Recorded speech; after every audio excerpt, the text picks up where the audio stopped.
For over 70 years, every single television on the planet worked by shooting a beam of electrons directly at your face, and nobody questioned it. From the first flickering broadcasts to the flat screens we have today, television technology has gone through some genuinely wild transformations. So today, I'm breaking down every type of TV ever made and how they actually work, starting with the one that started it all, CRT. The cathode ray tube is the grandfather of every screen you've ever looked at, and it worked in the most unhinged way possible. A single electron beam fired at the back of a glass screen, sweeping line by line, dozens of times per second, redrawing the entire image so fast your brain just stitched it together into smooth motion. You weren't watching a picture, you were watching a constantly refreshing illusion, which is, not ideal. Carl Ferdinand Braun invented the cathode ray tube back in 1897, and by 1929, Vladimir Zworykin had demonstrated his kinescope receiver, laying the groundwork for practical electronic television. From there, CRTs dominated everything. Over 90% of the television market belonged to them until the mid-2000s. Decades of near-total dominance with zero serious competition. But here's the thing nobody warns you about. A 27-inch CRT weighed between 80 and 100 pounds and needed 15 to 20 inches of depth just to house the electron gun. Moving one was basically a two-person job that could end a friendship. Production nearly vanished by the early 2000s. You'd think that would be the end of the story. Turns out no. Retro gaming and arcade communities still hunt these things down like buried treasure. Zero input lag, natural motion handling, authentic scanline aesthetics that modern displays have only recently managed to replicate. Sometimes the oldest technology is still the hardest to beat. But if you think shooting electrons at glass was a strange way to watch TV, wait until you see what happened when manufacturers decided to go bigger. Rear projection. Before flat screens existed, people still wanted big TVs, and the solution they came up with was absolutely unhinged. Rear projection television was the original home theater flex. The technology had been demonstrated in various forms for decades, but consumer models really started gaining traction in the late 1970s and early 1980s. And the pitch was simple. What if your TV was enormous? The catch was that enormous came with some baggage. We're talking 40 to 60 plus inch screens crammed into cabinets that were 18 to 25 inches deep. These things weren't furniture, they were architecture. The most common version used a triple CRT light engine, which meant three separate cathode ray tubes firing red, green, and blue light onto the back of a translucent screen. Sounds cool in theory. In practice, all three tubes had to be converged precisely. Even slight drift and your picture looks like a bad 3D movie without the glasses. Service calls were expensive, they were frequent, and the technician always looks like he'd rather be anywhere else. Later versions swapped to LCD panels or DLP chips from Texas Instruments, which helped with the convergence nightmare. But every rear projection set shared one fundamental problem: brightness. These screens struggled in well-lit rooms compared to direct view CRTs, which meant you basically needed to watch TV in a cave. Close the blinds, kill the lights, tell your family to stop opening the fridge. It was a whole lifestyle commitment. Despite all of that, rear projection TVs carved out a significant share of the large screen North American TV market during their peak years in the late 90s and 2000s. People genuinely loved them. They were big, they were impressive, and they only ruined your evening if someone bumped the cabinet. But if you think rear projection sets were dramatic, wait until you meet the technology that literally used superheated gas to make a picture. Plasma. Plasma is the tragic hero of television history. Genuinely superior picture quality, killed not by a better product but by an electricity bill. And the worst part is, the people who owned one knew exactly what they had. The technology was conceptualized back in the 1960s by Donald Bitzer and Gene Slotto, but it didn't hit living rooms until 1997 when Pioneer released a 42-inch plasma panel for $15,000, which is, not ideal for most budgets, but here's what made plasma special. Every single pixel contained tiny cells of ionized gas, typically a xenon-neon mixture. When electricity hit that gas, it produced ultraviolet light, which then excited phosphors to create color. You were essentially staring at millions of tiny fluorescent light bulbs trapped inside a sheet of glass. That's not a metaphor. That is literally what was happening inside your television. The results were incredible. Response times under a millisecond meant motion handling that early LCDs couldn't dream of touching. Sports looked like sports. Fast action scenes didn't smear into a blurry mess. Viewing angles were wide enough that nobody had to fight over the center seat. But here's where it all fell apart. A 50 to 60 inch plasma was pulling 300 to 500 watts during normal viewing. Your TV was basically running a space heater. LCD competitors were sipping power by comparison, and manufacturers marketed that advantage relentlessly. Plasma held strong in the large screen segment for a stretch, but that dominance had a ceiling. One by one, every manufacturer abandoned ship. Panasonic was the last major holdout, ceasing production in 2014. By 2015, plasma was completely dead, not because it was worse, because it cost too much to keep on. them. Plasma loyalists still insist nothing has matched the motion clarity. LCD supporters point at their power bills and shrug. But if Plasma's downfall was about running costs, the technology that replaced it had problems of a completely different kind. LCD. Here's a technology that took its sweet time. Liquid crystals were discovered in 1888 by Friedrich Reinitzer, and it took until 1973 for anyone to do anything useful with them, which was a Seiko watch, not a television, a watch. The first commercial LCD television didn't arrive until 1988, when Sharp released a 14-inch model. That's 100 years from discovery to a TV you could actually buy, which is, not ideal for a technology trying to compete with CRTs, but the way LCD works is deceptively simple. Liquid crystals don't produce any light on their own, zero. They need a backlight behind them, originally fluorescent tubes, to do all the heavy lifting. Each pixel contains twisted liquid crystal molecules that rotate when you hit them with electric current, either letting light through or blocking it. Think of billions of microscopic Venetian blinds opening and closing across your screen. That's literally all it is. Tiny gates controlling how much backlight reaches your eyeballs. And early on, those tiny gates were slow. Response time sat between 8 and 25 milliseconds, which meant fast-moving scenes turned into a smeared mess. Gamers hated it. Sports fans hated it. Anyone watching anything move faster than a conversation hated it. Plasma was sitting at sub 5 millisecond response times looking smug, and honestly, it had every right to.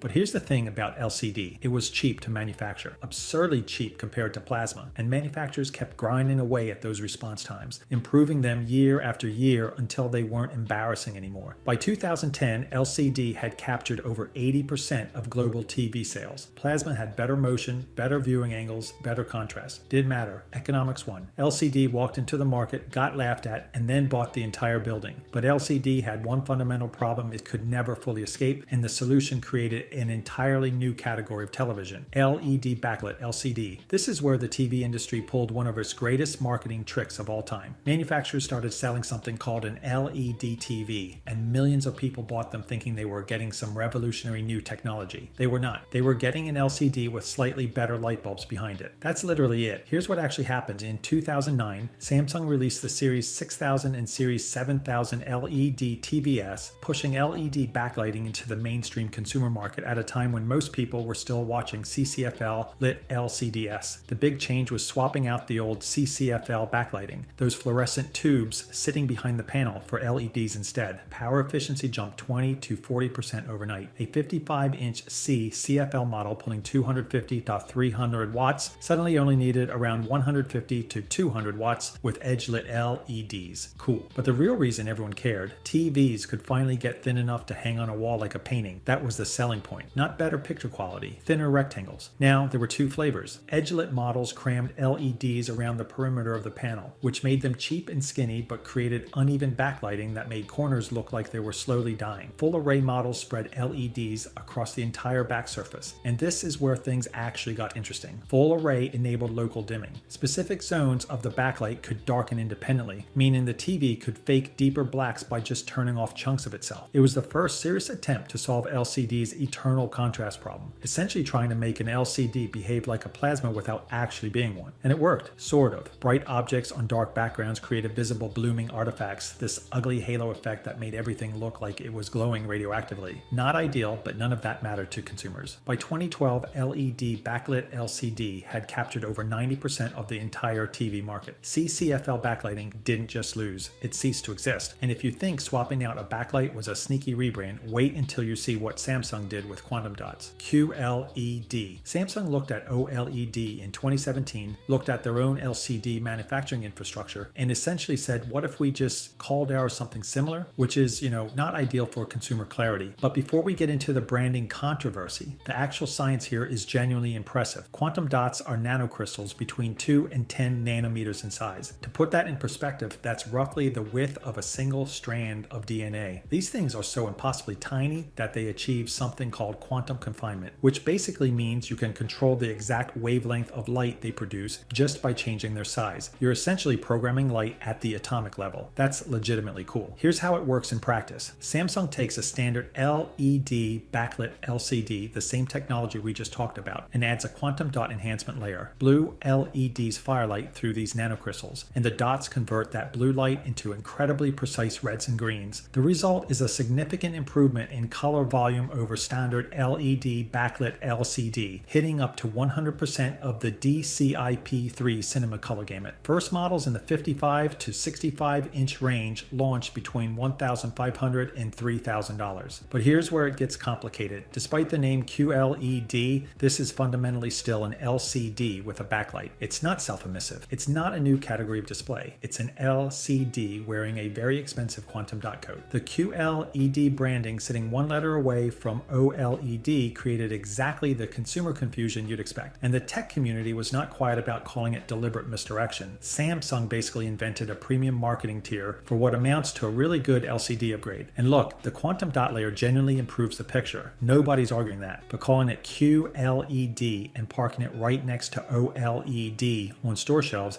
is like naming your dog Cat and then acting surprised when people get confused at the vet. At least QLED was honest about being an LCD underneath though. The next technology on our list actually delivered on the promise of something fundamentally different, OLED. Every television technology up to this point has one thing in common. They all need a backlight. Some big bulky tube firing electrons, some fluorescent lamp hiding behind liquid crystals, some array of LEDs doing their best impression of darkness. Every single one is fundamentally a light source with a filter slapped on top. OLED threw that entire philosophy in the trash. In 1987, Ching W. Tang and Stephen Van Slyke at Eastman Kodak created the first practical organic light emitting diode, proving that certain organic compounds could emit light on their own when you ran electricity through them. No backlight, no filter, no middleman. Each pixel becomes its own tiny light source that can turn on, turn off, or do anything in between completely independently of every other pixel on the screen. Here's why that matters. When an OLED pixel needs to display black, it doesn't try to block light from sneaking through. It just turns off. 0 lumens. Actual. Literal nothing. That gives you an infinite contrast ratio, which isn't marketing fluff for once. It's math. When your black level is truly 0, no LCD contrast ratio can touch it. And because each pixel switches in microseconds, motion handling is better than anything a backlit display can produce. No waiting for liquid crystals to twist. No dimming zones playing catch-up. LG brought the first large-screen OLED television to market in 2013, a 55-inch panel for around $15,000, which is, not ideal for most people's budgets. Now the elephant in the room. Blue OLED pixels degrade faster than red and green ones. And yes, burn-in is real. Leave a static image on screen long enough and those organic compounds wear unevenly. But for the vast majority of normal viewing habits, it's a non-issue the internet turned into a boogeyman. By 2024, OLED still only captured a small fraction of the global TV market because premium pricing keeps it out of most living rooms. But the technology itself fundamentally changed what a television could be. Perfect blacks, pixel level precision, thinner than a pencil. Every display innovation since has been trying to either match it or beat it. But matching OLED's contrast while fixing its brightness ceiling required cramming thousands of tiny lights behind an LCD panel. And that's exactly what happened next. Mini LED. Here's the thing about Mini LED. It's not a new type of display. It's the same LCD technology we've been using for years, just with a really clever trick. Take the factory you already have, keep the liquid crystal panel, keep the quantum dot layer if you want, but shrink the backlighting LEDs from several millimeters down to around 0.2 millimeters or less. That's it. That's the innovation. And honestly, it works way better than it has any right to. When TCL and others started rolling these out around 2019, the numbers were genuinely impressive. Standard LED backlit LCDS had maybe a few dozen to a few hundred dimming zones across the entire panel. Mini LED pushed that to 1,000, then 2,000, then kept climbing. Each zone can brighten or dim independently, which means the backlight finally starts approximating what the image actually needs, instead of just blasting light everywhere and hoping the liquid crystals sort it out. The brightness is where things get embarrassing for OLED. Mini LED panels hit 2,000 nits and beyond. That's not just competitive with OLED, that's beating it in a brightly lit room by a comfortable margin. And it does this at a lower production cost, so you get a TV that's brighter, cheaper, and built on manufacturing lines that already exist. On paper, it's a home run. But here's where the math breaks down. You can have 2,000 dimming zones, and it sounds incredible until you remember that a 4K panel has over 8 million pixels. So each zone is still controlling thousands of pixels at once. When a bright object sits next to a dark area, the zone lights up and the surrounding darkness gets a faint glow around it. That's blooming, and early adopters noticed it immediately, especially in dark scenes, which is exactly where you'd want precise contrast the most. Mini LED is the best LCD has ever looked, possibly the best it ever will look, but no matter how many zones you cram behind that panel, you're still approximating what OLED does at every single pixel. It's a brilliant compromise, not a solution. And speaking of solutions, the next technology on this list might actually be one. MicroLED. MicroLED is the display technique technology that wins every argument on paper and loses every argument at the cash register. Here's what it does. Each pixel contains its own tiny red, green, and blue LED. Not organic compounds like OLED. Actual inorganic LEDs. Just shrunk down to under 50 micrometers. That means you get everything OLED offers. The perfect blacks, the pixel level control, the instant response times, but with none of the drawbacks. Zero burn-in risk. Brightness levels that make OLED look like it's running on a dying battery, and a theoretical lifespan exceeding 100,000 hours. That's over 11 years of continuous use, or decades of typical viewing. For context, OLED panels degrade noticeably faster, especially with static content. MicroLED just keeps going. So what's the catch? Well, Samsung revealed the wall at CES 2018 and released it commercially. The price tag landed somewhere north of $100,000 depending on configuration, which is, not ideal. The problem isn't the technology. The technology is basically perfect. The problem is that manufacturing these things is an absolute nightmare. You're placing millions of microscopic LEDs onto a substrate with near perfect precision, and if even a fraction of them fail, the whole panel is garbage. Mass transfer yields have been notoriously low, meaning a huge portion of everything they tried to build ended up as waste. That's not a business model. That's a very expensive hobby. And here's the thing. It's been over 7 years since the wall debuted. 7 years of development, investment, and promises. Consumer micro LED televisions still barely exist. Samsung announced a 76-inch consumer model, but the prices remain firmly in buy a car territory, which isn't exactly the revolution everyone was hoping for. The growing skepticism in the tech community is real. Some people are starting to wonder if micro LED will ever be economically viable for regular consumers, or if it'll remain a technology that's perpetually 5 years away from changing everything. Being the best means nothing if nobody can afford you, but there's a hybrid technology that might have already stolen micro LED's thunder before it even arrived. QDOLED. Sometimes the best innovation isn't inventing something new. It's taking two things that already work and smashing them together like a mad scientist who actually paid attention in class. That's QDOLED. Take the quantum dot color conversion from QLED, take the self-emissive pixel control from OLED, and fuse them into one panel. The result is what a lot of early adopters are calling the best picture quality available on any television today. Here's how it works. Instead of using a white OLED layer like traditional OLED panels, QDOLED uses a blue OLED layer as its light source. That blue light then passes through a quantum dot layer, where those impossibly tiny nanocrystals convert the blue photons into red and green with exceptional efficiency. Every pixel still emits its own light. You still get perfect blacks. You still get infinite contrast. But now you also get color volume that's 20 to 30% higher than standard OLED, and peak brightness exceeding 2000 nits. For context, a typical OLED tops out around 800 to 1200 nits. QD OLED pushes well past that ceiling, and that solves the one complaint people have had about OLED since it launched: brightness. Traditional OLED looked stunning in a dark room but struggled to compete when sunlight was pouring through your windows. QDOLED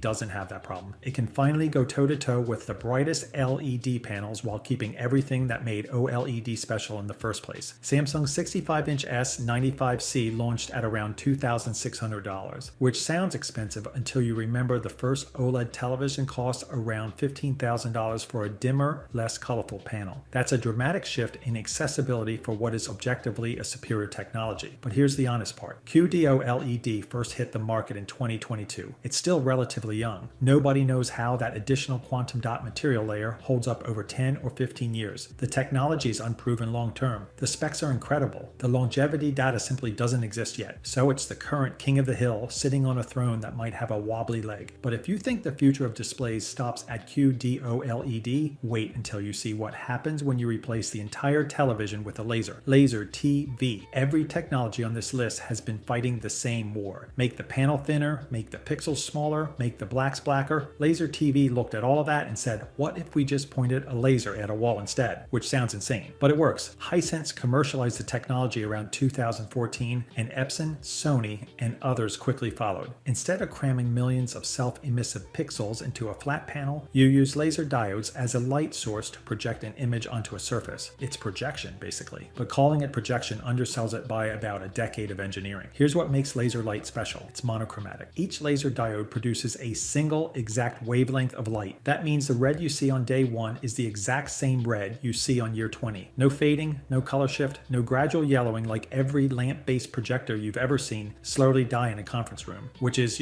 not ideal for companies that want you to buy a new one. The color gamut hits 107% or more of BT 2020, well beyond the Cinema DCI-P3 standard. Most premium OLED panels are fighting to cover about 70 to 75% of BT 2020. Laser TV blows past that without breaking a sweat. Brightness sits at 2,500 to 3,500 lumens on the high end, meaning you can watch this thing in a fully lit living room without drawing the curtains like some kind of vampire preparing for movie night. Lifespan is equally absurd. Laser diodes are rated for 25,000 plus hours. Traditional lamp projectors give you 3,000 to 5,000. That's a 5 to 8 times improvement minimum. The catch is you need a wall or a dedicated ambient light rejecting screen. It's not a flat panel you mount and forget. By 2023, Laser TV had carved out a growing niche in the premium large screen market, with particularly strong adoption across China and Asia Pacific regions. Not world domination, but a loyal following that swears by it. But if Laser TV rewrote the rules for how we watch, the next technology is trying to rewrite the rules for what a screen even looks like. Transparent OLED. This is the one that makes everything else on this list feel like a warm-up. A television that when you turn it off is a window. When you turn it on,